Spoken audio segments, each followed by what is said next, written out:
Hey team, we're going to do as many of these as we can for practice, kind of a video review. Let's get started. Alright, so here we are going to follow Brendan and Sam going upwind. One small criticism here, see their weight could still be closer together, butts together, no space in between. That's obviously the fastest way to sail the boat, and then you're doing a pretty good job of keeping the boat flat. Any criticism there would be maybe in the puffs. You need to communicate a little more, see the puffs coming, and pre-flatten, so that way you're not heeling over at all when the puffs hit.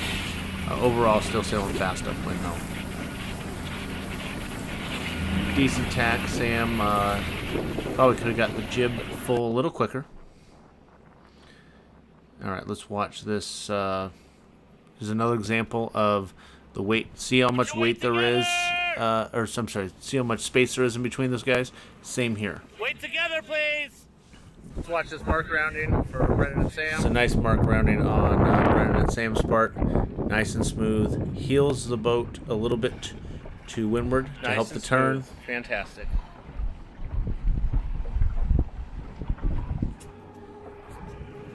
Alright, let's watch this mark rounding here. Pretty nice mark rounding to the heel to leeward. Get your jib out One all thing the way, please. I just yelled is get the jib out Good work. as soon as you can after you're around the mark. Similar situation there. Make sure you're working in unison as you're easing the sails out.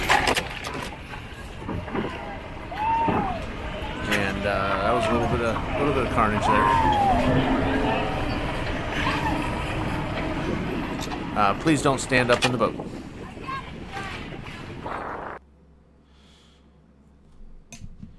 All right, watching this. Looks like we are watching boats going downwind here. Nope, I lied. More windward mark roundings. So very important for the crew and the skipper to work together on easing the sails out, getting the boat around, keeping the boat balanced around the windward mark. That way we are entering and exiting the mark with speed. Such a pivotal point in the course to either gain or lose boats. You want to be the person passing boats at the mark, not the one getting passed.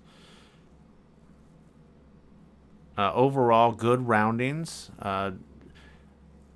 Biggest criticism might be don't leave so much space in between yourself and the mark.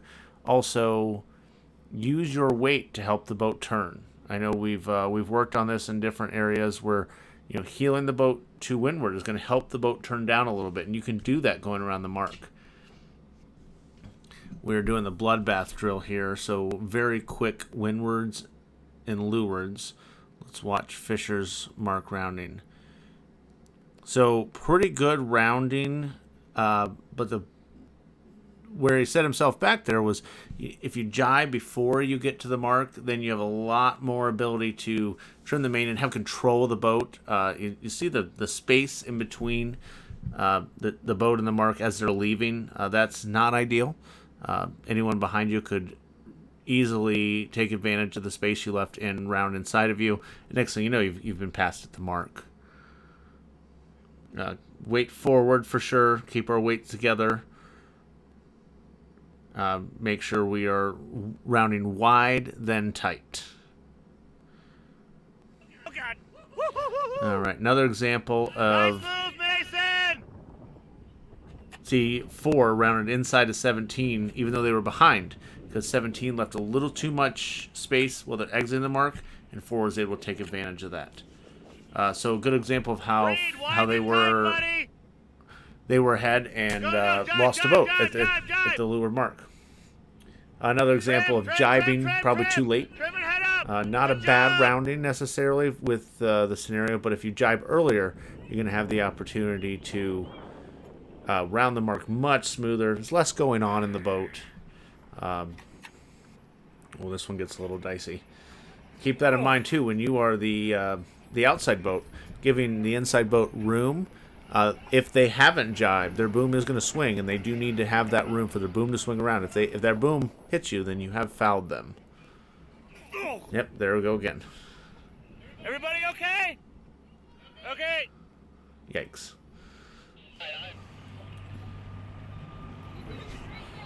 All right, nice little battle going downwind here to the leeward mark. We've got Mason in 4, Brendan in 5.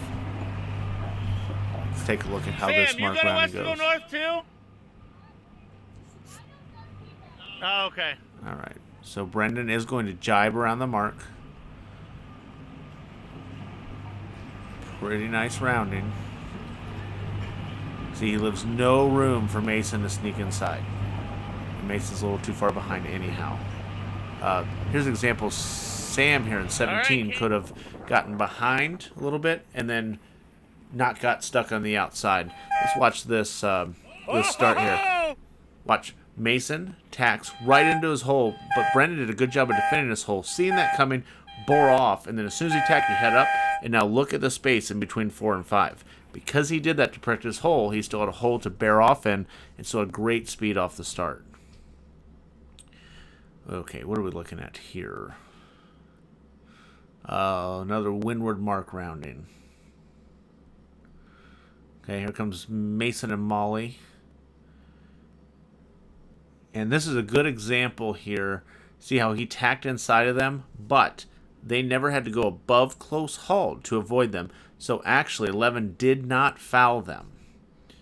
Here's another example right here. See 20 tacks inside, but watch. Their jib never left. They never went above close haul. So actually, there was no foul there. You can tack inside the 2-boat length circle as long as you don't force the boat that was already established to head above close hauled.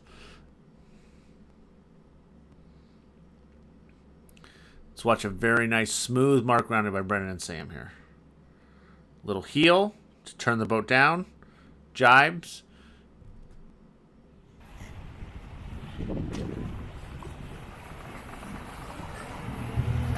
So they do a nice job actually of heeling to turn the boat down. Now, watch Brady moving forward, getting the jib wing on wing. Nice work. Overall, good practice, guys. Just a couple things to work on. If you have any questions, feel free to reach out to me. Thanks.